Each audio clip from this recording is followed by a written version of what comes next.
नमस्कार, मी श्रीकांत उमरीकर. आपण पाहतात ॲनालायझर लोकनीती. आपल्याकडे ग्रामीण भागामध्ये काही फार अस्सल आणि इरसाल अशा म्हणी आहे. बऱ्याचदा त्या अगदी अश्लील असभ्य भाषेमध्ये पण असतात, पण त्यांना नेमका आशय सांगायचं जी काही हातोटी आहे त्या म्हणींमध्ये, जी काही कौशल्य ते सांगणाऱ्याचं ते अप्रतिम वादातीत आहे. आता ही म्हण पहा, मोरीला बोळा आणि दरवाजा उघडा.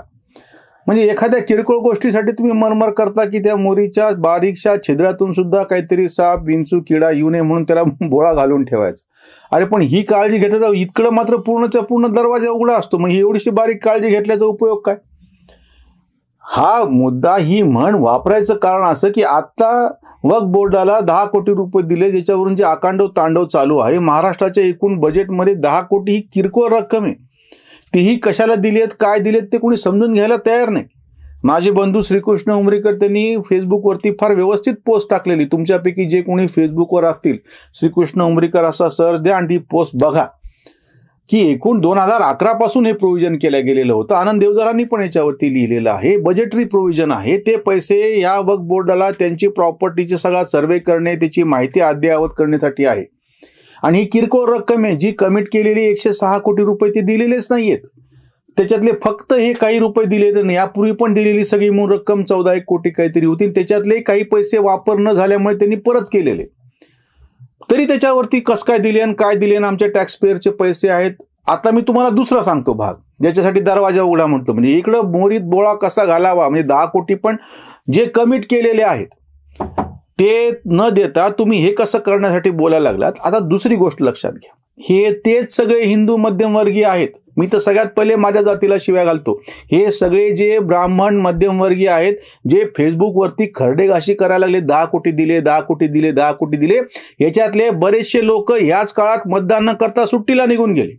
ह्याच्यातले बरेच लोक मतदान न करता कुठल्या महाराजाच्या नादाला लागून कुठं जगन्नाथपुरीला जा, कुठं त्या पिठापूरला जा, कुठं अजून कुठं जा, हे करत बसले. सोमनाथला जा, रामेश्वरला जा, द्वारकेला जा. प्रत्यक्ष मतदान न करता, हा आक्षेप आहे माझा. किंवा काही जण महान माझ्या पुरीचं बाळणपणे, सुनेचं बाळणपणे म्हणून अमेरिकेत गेले. जिथं मतदान व्हायला पाहिजे त्या शहरी मध्यमवर्गीय हिंदूंचं, आता मी व्यापक घेतो, ब्राह्मणाच्या पेक्षा अजून पलीकडे दम, यांचं शहरातलं मतदान जात नाही पुढं. 40-45% पुढं हा टक्का जात नाही. जो काही शहरातला टक्का वाढतोय तो मुस्लिम आणि दलित वस्त्यांमधून वाढतोय. ह्याच्यासाठी तुम्ही काहीच करायला तयार नाहीत. म्हणजे हा दरवाजा उघडाच्या उघडा ठेवून दिला. मुंबईमधलं मतदान 70% पुढं का नाही जात? पुण्यामधलं मतदान 70% पुढं का जात नाही? नागपूर, कुठल्याही, मी महाराष्ट्रापुरतं बोलतो, ही खरं तर भारताची समस्या आहे.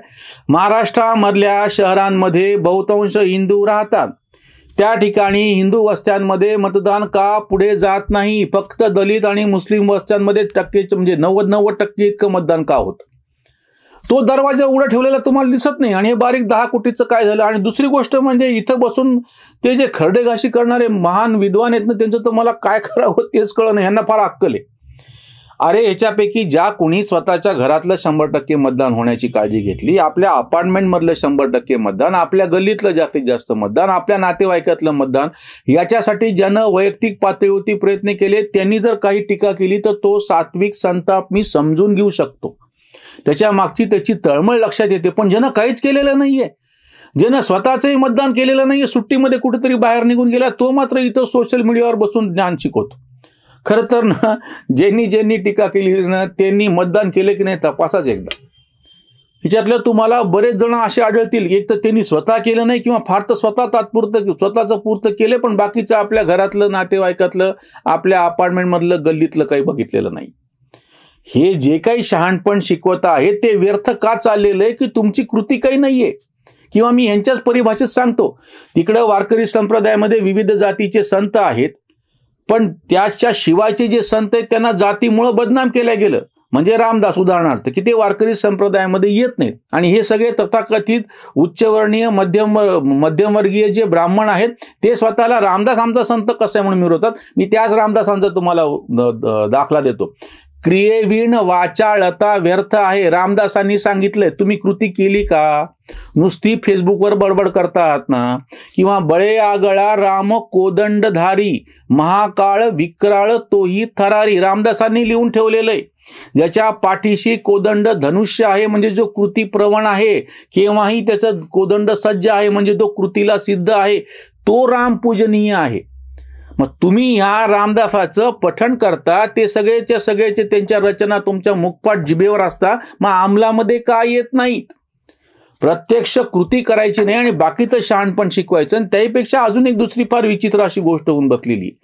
काही जण इतके स्वतःला तज्ज्ञ समजायला लागलेत, म्हणजे आपण काय बोललं, विशेषतः आम्ही व्हिडिओ केले की बरेच जण आम्हाला सुचवतात, हे बरोबर नाही, तुम्हाला दुसरा विषय सुचवतो, काही हरकत नाही, स्वागत आहे, तुम्हाला पूर्ण स्वातंत्र्य आहे. पण ते मी तुम्हाला पुरावा देतो म्हणून जे देतात ना व्हॉट्सअपवरती, एकही ऑथेंटिक ज्याला पुस्तक म्हणतो त्याचं PDF नाही पाठवते, कुठेतरी वर्तमानपत्राच्या बातम्यांचे फालतू कात्रणं असतात ते पाठवतात. या वक्फ बोर्डला दिलेल्या माहितीच्या बाबतचे 100%, 99 पण मी म्हणत नाही, एकच फक्त जो मुद्दा समोर आला आनंद देवधरांनी तो सोडला, तर कोणीही धड माहिती दिली नाही. अर्धवट माहितीच्या आधारावरती आधा हकीम खत्रे जानाची जी म्हणे ना तशी अर्धवट माहिती. आणि तुम्हाला मी परत सांगतो, गांभीर्यानं सांगतो, हे टूलकिट आहे. ठरवून तुमची मानसिकता खच्चीकरण करण्यासाठी बघा हे सरकार. म्हणजे कितीतरी याच्यामध्ये खोटे नाव आहेत फेसबुकवरती, जे स्वतःला सनातनी हिंदू म्हणून घेतात, ब्राह्मण मध्यमवर्गीय म्हणून घेतात, ब्राह्मणी आडनाव लावतात आणि ठरवून ते असे मुद्दाम प्रचार करतात. बघा 10 कोटी रुपये दिले वक्फ बोर्डाला. म्हणजे जे कोणी भाजपचे मतदार असतील त्यांच्या मनामध्ये ठरवून संभ्रम तयार करायचा आणि पुन्हा खाली लिहायचं, असं असेल तर आम्ही टॅक्स कशाला भरायचा, असं असेल तर आम्ही मतदान कशाला करायचं. ज्यांनी मतदान केलं नाही ते, किंवा ज्यांचे फेक प्रोफाईल आहेत त्या फेसबुक पोस्टवर त्याच्यावरून फिरतायत. या तुम्ही हे टूलकिट लक्षात घ्या. हे ठरवून करणं चालू आहे.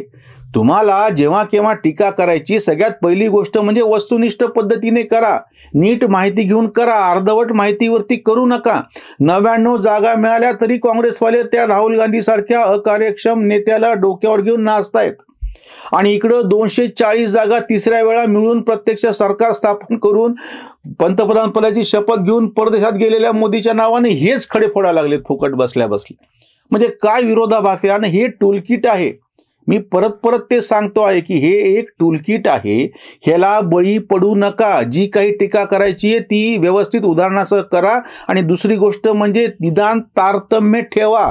उठलं सुटलं आपल्याला काही कर्तव्य दिलं, फार पडलं तर शांत तरी बसा. आता विधानसभेच्या निवडणुका तोंडावरती आहेत. या विधानसभेमध्ये जे कोणी स्वतःला भाजपचे समर्थक म्हणून घेतात त्यांनी कृती करून दाखवा, जर त्यांना इतका संताप आला असेल तर. काहीच न करता नुसतं बडबड करणे, हे म्हणलं ना ते रामदासांसारखं, क्रियेविण वाचाळता व्यर्थ आहे. कृती करा, व्यवस्थित डोकं ठिकाणावर ठेवा, विवेक बुद्धी जागी ठेवा आणि तारतम्याने विचार करा. इथेच थांबूयात. धन्यवाद.